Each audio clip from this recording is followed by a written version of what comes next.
আমার মনে পড়ে গেছে রে, এই রাজবাড়ির রাজা ছিলাম আমি।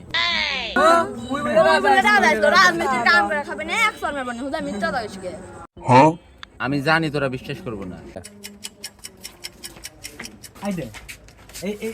এই ফোটা দিলে কিসে রাখাইছিল তুই ক শুনি আজকে তোর থেকে, তুই বলে রাজা। আরে সেই আমলে আমি অনেক বড় যোদ্ধা ছিলাম, বুঝলি? ওখানে কামানের মাথা বার করে দিতাম। সেই সময় ইংরেজদের বিমানও ছিল।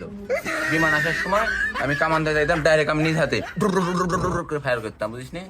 ওই বলে যুদ্ধ করছে, রাজারা যুদ্ধ করে না, সেনাপতিরা যুদ্ধ করে। আদা তো একটা গপ মারলু। আরে সেই সময় হলো সেনাপতি যে পূজা ছুটি গেছিল, সেই সময় যে আমি নিজে কামান চালাইছিলাম। তাহলে ঠিক এরকম ভাগতিছে কত?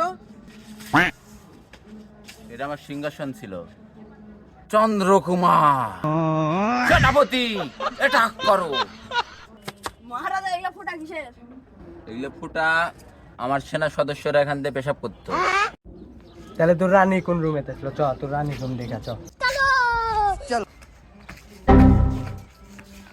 এই যে এই যে এতগুলো তোর যা জানলা কিছু কত রানী, আমার রানী বাধা চাইছিল, বুঝলি? আমার দেখাচ্ছি।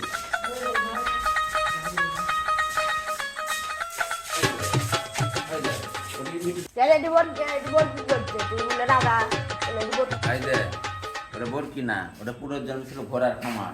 ওখানে আমার ঘোড়া থাকতো, বুঝিস? সেনাপতি, বন্দি করো এই অসৎকে। এই যে হাগা আমার সেনাপতি ছিল। কিরে মনে নাই তোর?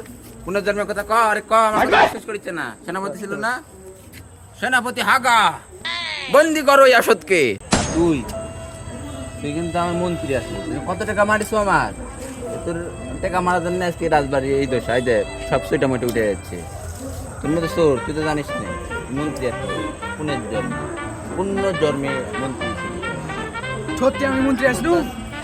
কত টাকার মানে আসলো রে? হাই হাই রে, আমাদের কাকে কইছ না, খাইস না, তারপরে এতটি খালু লে কর পাগলামো কত করা পারিস কর। no.